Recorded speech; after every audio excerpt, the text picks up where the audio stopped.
এই পর্বে তোমাদের নবম দশম শ্রেণীর গণিত বইয়ের অষ্টম অধ্যায় বৃত্ত উপপাদ্য 19টা খুব সুন্দরভাবে আজকে প্রমাণ করে দিব। একটু ধৈর্য সহকারে ভিডিওটা দেখবা, একটু বড় হবে কারণ তোমাদেরকে আমি এই উপপাদ্য 19টা একটু ব্যাখ্যা দিয়ে তোমাদেরকে আমি প্রমাণ করে দিব। তো প্রথমত আমরা এখান থেকে যে প্রশ্নটা আছে উপপাদ্য 19 এটা আমরা একটু পড়ে নিই। প্রথম আমাকে এখানে বলছে যে বৃত্তের কেন্দ্র, বৃত্তের কি কেন্দ্র।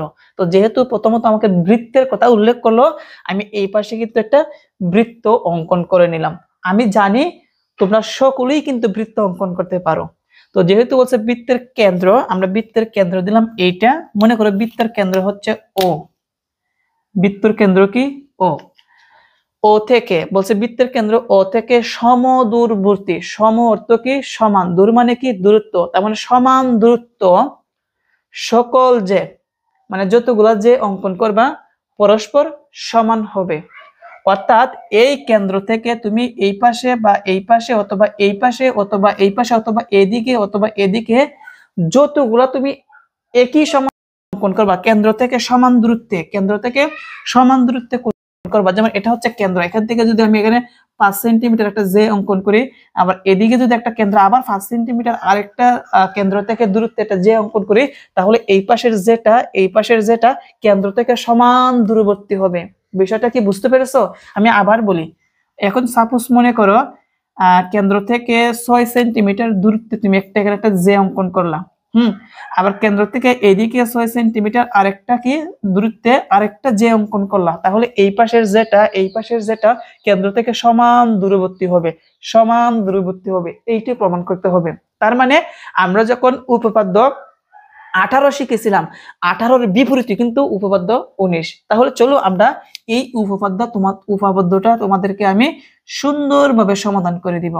তো প্রথমত বলছে বৃত্তের কেন্দ্র থেকে আমরা বৃত্তের কেন্দ্র দিলাম সমদূরবর্তী সকল যে, আমরা দুইটা যে নিব, তোমরা একটু ভালোভাবে দেখো।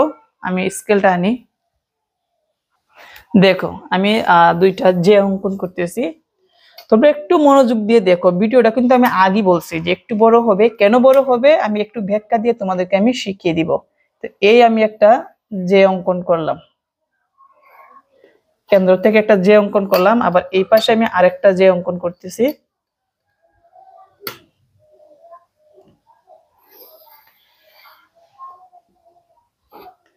এই হচ্ছে আমাদের যে, কয়টা যে অঙ্কন করলাম? দুইটা যে অঙ্কন করলাম। আমরা যেগুলোর নাম দিই, মনে করো এই যে নাম হচ্ছে এ বি, আর এখানে যে যেটা আছে এটা মনে করো সি ডি। অর্থাৎ তোমাদের বইয়ের মধ্যে 155 পৃষ্ঠার মধ্যে যেরকম চিত্রটা আছে আমি ওই রকম ভাবে চিত্রটা অঙ্কন করতেছি। তুমি যদি এইভাবে সোজা, এইটা যদি এইভাবে সোজা দাও তাহলে কিন্তু হবে, কোনো সমস্যা নাই। বুঝতে পারছো? তুমি যদি দুইটা যে এখানে যে আছে তুমি যদি এইভাবে আর এইভাবে দাও, ফিগারটা যদি এইভাবে দাও তাহলে কিন্তু হবে, কোনো সমস্যা নাই। যেহেতু তোমার পাঠ্য বইয়ে যেই রকম আছে আমি এরকম ভাবে দিচ্ছি। তো এটা হচ্ছে কি আমাদের দুইটা যে। এখন এই যে বলছে কেন্দ্র থেকে, এই কেন্দ্র থেকে সমদূরবর্তী হবে, কি হবে? সমদূরবর্তী। তাহলে সমদূরবর্তী যদি হতে হয় তাহলে আমাকে এখানে লম্ব দিতে হবে। মনে করো আমি এ বি এর উপর একটা লম্ব দিব ও ই, লম্বটা কি দিব? ও ই দিব। তাহলে দিলাম একটা লম্ব, আবার সিডি এর উপরে একটা লম্ব দিব ও কেন্দ্র থেকে। মনে করো এর মধ্যবিন্দু মনে করো এইটা, আমরা এখানে একটা লম্ব দিব, দিলাম। দেখো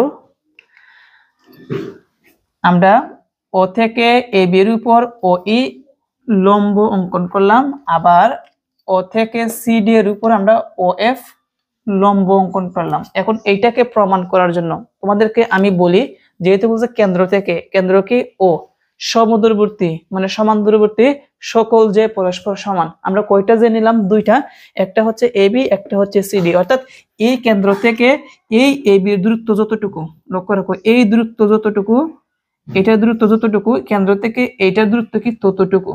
এইটাই বলছে কি প্রমাণ করতে হবে। বুঝতে পেরেছো? এটা যদি এখানে ও ই যদি 5 সেন্টিমিটার হয়, তার মানে এদিকে ও এফ ও কি হবে? 5 সেন্টিমিটার হবে। যদি দুইটাই যদি সমান হয় তাহলে আমরা বলতে পারবো A B R C D যে দুই পরস্পর কি সমান, এটা প্রমাণ করতে পারবো। এখন এইটাকে প্রমাণ করার জন্য আমাকে কি করতে হবে, অঙ্কন করতে হবে।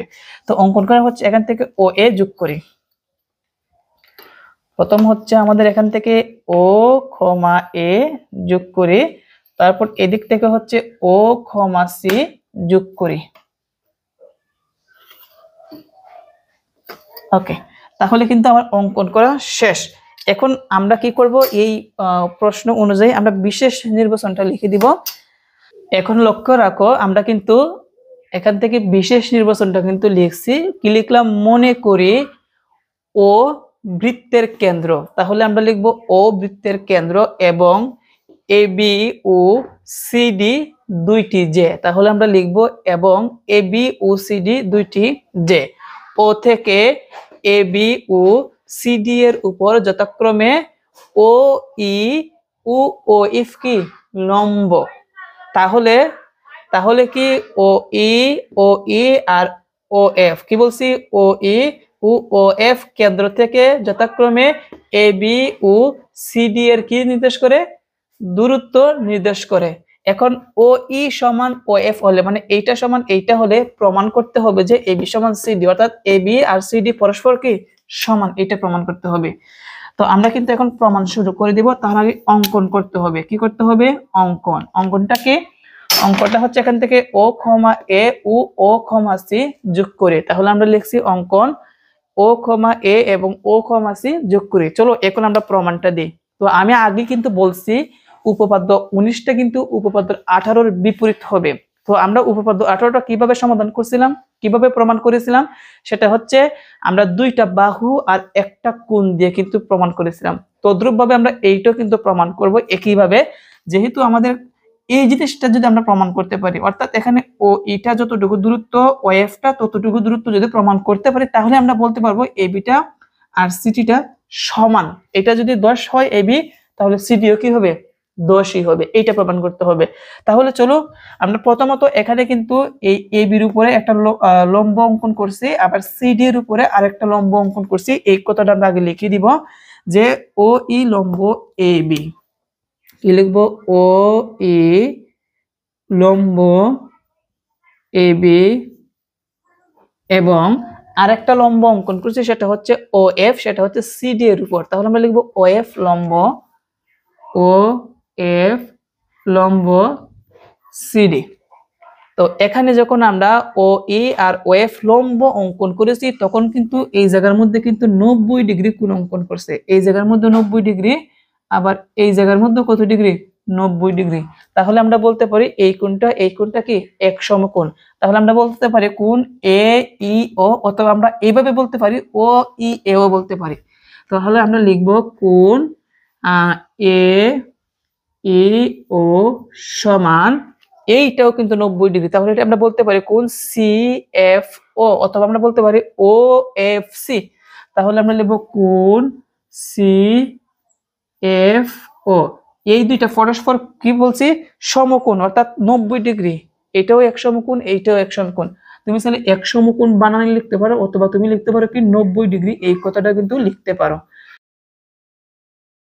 এখন আমরা এই দুইটা ত্রিভুজের মধ্যে আমাকে যেভাবে হোক আমরা দুইটা বাহু একটা কোণ নিয়ে করব। আমরা কিন্তু তিনটা উপায়ে কিন্তু প্রমাণ করতে পারি, তার মধ্যে আমরা দুইটা বাহু একটা কোণ নিয়ে সমাধান করব। তো এখানে দেখো তো আমরা দুইটা ত্রিভুজের নাম কি। প্রথম যে ত্রিভুজটা আছে এটা হচ্ছে এ ই ও। আমরা লিখবো ত্রিভুজ এ ই ও উ। আরেকটা হচ্ছে, তুমি চাইলে ত্রিভুজটা এভাবে তারপরটার নাম হচ্ছে, তুমি চাইলে এভাবে লিখতে পারো এ ও ই, এইভাবে কিন্তু লিখতে পারো, কোনো সমস্যা নেই। বুঝতে পেরেছো? আরেকটা ত্রিভুজের নাম কি, একটা হচ্ছে এটা হচ্ছে C F O, C F O, অথবা তুমি বলতে পারো ও অথবা সি ও এফ, এইভাবে কিন্তু বলতে পারো। বুঝতে পেরেছো? তাহলে লিখবো সি এফ ও এর মধ্যে, এটা কিন্তু সমকোণী ত্রিভুজ, দুইটাই কিন্তু সমকোণী ত্রিভুজ। এটার মধ্যে একটা জিনিস খেয়াল করো, আমরা কি বলছি, দুইটা বাহু একটা কোণ প্রমাণ করব। আচ্ছা তোমরা যদি এদিকে লক্ষ্য রাখো, এই ত্রিভুজের অতিভুজটা অর্থাৎ ও এ আর এই ত্রিভুজের অতিভুজটা ও সি, দুইটা কিন্তু একই সমান। ও এ আর ওসি পরস্পর সমান, কারণ এই ও এ আর ওসি হচ্ছে একই বৃত্তের ব্যাসার্ধ। এটা কিন্তু ব্যাসার্ধ, এটা কিন্তু ব্যাসার্ধ। আর আমরা জানি বৃত্তের ব্যাসার্ধ গুলা পরস্পর কি সমান হয়। তাহলে আমি বলতে পারি ও এ সমান ওসি, ও এ সমান ওসি। ওকে, তো তারপর লক্ষ্য রাখো আমাকে কি প্রমাণ করতে হবে। আমাকে বলছে যে এই কেন্দ্র থেকে এই ও ই আর ও এফ টা যদি সমান হয় তাহলে A B R C D পরস্পর কি হবে, সমান হবে। তাহলে এখানে একটা জিনিস খেয়াল করো, এই ও ইটা যতটুকু ও এফ টা কি ততটুকু কিন্তু, তাই না? তাহলে আমরা লিখতে পারি ও ই সমান ও এফ লিখতে পারি। আর এখানে তোমরা একটা জিনিস লিখে দিতে পারো, আমরা যে লিখছি ও এ সমান ও সি, এটা কিন্তু একই বৃত্তের ব্যাসার্ধ। তোমরা এখানে লিখে দিবা একই বৃত্তের ব্যাসার্ধ, তোমরা লিখে দিবা, আমি কিন্তু লিখলাম না। আচ্ছা, তারপর কি বলছে এখানে, ও ই যত বড় ও এফ কি তত বড়। তাহলে আমরা লিখতে পারি ও ই সমান ও এফ। ওকে, তারপর আমাদের দুইটা বাহু প্রমাণ করা শেষ, যে এইটা যত বড় এইটা তত বড়, এইটা যত বড় এইটা তত বড়। দুই বাহু নেওয়া শেষ। এখন আমরা কোণ নিব। দেখো এই যে এই কোণটা আর এই কোণটা কিন্তু 90 ডিগ্রি, আমি প্রথমেই বলছি। তাহলে আমরা এই পাশে লিখি। তাহলে আমরা লিখতে পারি যে আগে কিন্তু আমি কোণটা কিন্তু লিখছি এই জায়গার মধ্যে, কোণ এ ই ও সমান কোণ সি এফ ও সমান এক সমকোণ। এক সমকোণ কথাটা এখানে লেখা যাবে না, সেই জন্য আমি 90 ডিগ্রি লিখলাম। তোমরা বলবা স্যার আপনি আগে লিখছেন এক সমকোণ, এখন যে 90 ডিগ্রি লিখলেন হবে কি? অবশ্যই হবে। তো আমি বলছিলাম যে দুইটা বাহু আর একটা কোণ যদি আমরা পরস্পর সমান প্রমাণ করতে পারি তাহলে আমরা বলতে পারি ত্রিভুজ দুইটি সর্বসম। তোমরা এর আগের উপপাদ্যের মাধ্যমে কিন্তু এগুলা শিখছো। তাহলে আমরা বলতে পারি অতএব ত্রিভুজ দুইটি সর্বসম। ত্রিভুজটার নাম কি? ত্রিভুজ এ ই ও সর্বসম। ত্রিভুজ C F O, C F O. তাহলে আমাদের কিন্তু ত্রিভুজ দুটি সর্বসম প্রমাণ করা শেষ। কিন্তু এখন দেখো আমাদের মূল উদ্দেশ্যটা কি। আমাদের মূল উদ্দেশ্যটা হচ্ছে প্রমাণ করতে হবে এ বি সমান সিডি। কেন্দ্র থেকে যদি এটার দূরত্ব সমান হয় তাহলে এ বি সমান সিডি হবে। আচ্ছা, তোমরা একটা জিনিস খেয়াল করো তো, এখানে যে এ ইটা আছে, এই এ ই আর সি এফ কিন্তু সমান। আমরা এখন লিখব এখন এ ই সমান সি এফ। এখন অনেক শিক্ষার্থীর মনের মধ্যে প্রশ্ন আছে যে আমি কিভাবে বুঝবো যে আন্তাজি আমাকে এইটা এখন লিখতে হবে। এটার কারণ হচ্ছে আমাকে প্রমাণ করতে হবে কি এ বি সমান সিডি, মানে এ বি আর সিডি সমান দেখাতে হবে। তো এখানে এ বি কোনটা এইটা, সিডি কোনটা এইটা, মানে এ বি আর সিডি এখানে প্রমাণ করতে হবে। তো তাহলে আমাকে এ বি আর সিডি এখানে লিখতে হবে। তো এটা আমরা কিভাবে লিখবো দেখো, এই যেখানে যে এ ই আছে, এই এ ই যত বড়, এদিকে যে ইবি আছে এটা কিন্তু ততই বড়। এটা যদি 5 হয় তাহলে এটা কিন্তু 5 আমরা বলতে পারি। বুঝতে পারছো? তো কখন এখানে এই এবিটা এদিকে সমান এদিকে পরস্পর সমান হয়, যখন আমরা এই এবি এর উপর একটা লম্ব থাকে। আমরা কিন্তু ও ই আর ও এফ কিন্তু প্রমাণ করছি যে দুইটা কি সমান। এই যে ও ই সমান ও এফ যদি যখন সমান হয় আর এখানে 90 ডিগ্রি কোণ হয়, মানে 90 ডিগ্রি কোণ অঙ্কন হলে, সোজা কথা আমি এর আগে যত কথা বলছি এগুলা বাদ দাও, যদি 90 ডিগ্রি কোণ এখানে হয় তাহলে বুঝবে এখানে লম্ব, আর লম্ব হলেই কিন্তু এই পাশটা সমান দুই ভাগে ভাগ হয়ে যায়। তার মানে এতটুকু 5 হলে এতটুকু 5, 5 এ 5 এ 10। তাহলে এই এ ই সমান আমরা কি লিখছি সিএফ। তুমি চাইলে কিন্তু এখান থেকে বিই সমান ডিএফ ও কিন্তু আগে লিখতে পারো, একটা লিখলি হয়েছে। এখন আমরা উভয় পক্ষকে যদি আমরা 2 দ্বারা গুণ করি, কি দ্বারা গুণ করি? 2 দ্বারা গুণ করি, তাহলে আমরা লিখব 2 এ ই সমান 2 সি এফ। 2 দ্বারা কেন গুণ করব? এটা যদি 5 হয় এটার সাথে যদি আমরা 2 গুণ দিই তাহলে কত হবে? 10 হবে, অর্থাৎ সম্পূর্ণ হবে, সম্পূর্ণটা সমান হবে। আবার উভয় পাশে 2 এ 2 এ কাটা যায়, আবার কিন্তু ঘুরে গেলে কিন্তু আবার অর্ধেকের সমান হয়, অর্থাৎ এ সমান সিএফ হয়। এখন এই এ এর সাথে 2 গুণ করলে কি হয়? সম্পূর্ণটা হয়, মানে এবি হয়। তাহলে আমরা দেব এবি। আবার এই সিএফ এর সাথে যদি আমরা 2 গুণ দিই তাহলে কি হয়? সম্পূর্ণটা হবে, মানে সিডি হবে। তার মানে দেখা যাচ্ছে যে এখানে আমাদের এবি আর সিডি যে দুই পরস্পর কি সমান, এই যে সমান চলে আসছে। তার মানে এটি হচ্ছে কি আমাদের প্রমাণিত। সেজন্য এখন আমরা লিখে দিব অতএব এ বি সমান সি ডি প্রমাণিত।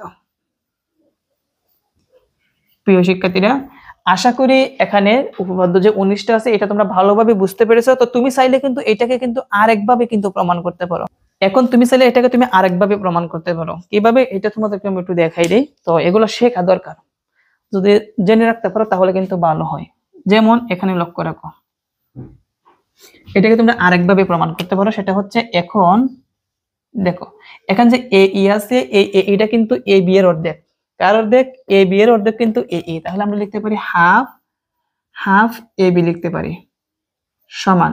আর এখানে সি এফ আছে, এই সি এফ টা কিন্তু সি ডি এর অর্ধেক। তাহলে আমরা লিখতে পারি হাফ হাফ সি ডি। এখন উভয় পাশে আমরা হাফ হাফ কেটে দেই, তাহলে আমাদের থাকবে হচ্ছে বা এ বি সমান কি থাকবে? সিডি থাকবে। এই যে আমাদের এ বি সমান সিডি চলে আসছে, এভাবে কিন্তু লেখা যায়। তাহলে তোমরা লিখে দিবা অতএব এ বি সমান সিডি প্রমাণিত। তো প্রিয় শিক্ষার্থীরা, আশা করি আজকের এই ক্লাসের মাধ্যমে তোমাদের এই উপপাদ্য 19টি তোমরা ভালোভাবে বুঝতে পেরেছো। আমরা পরবর্তী পর্বে তোমাদের উপপাদ্য যে 20 নাম্বারটা আছে ওইটা সমাধান করাবো। আজকের মতন এই পর্যন্তই। সবাই ভালো থেকো। আসসালামু আলাইকুম।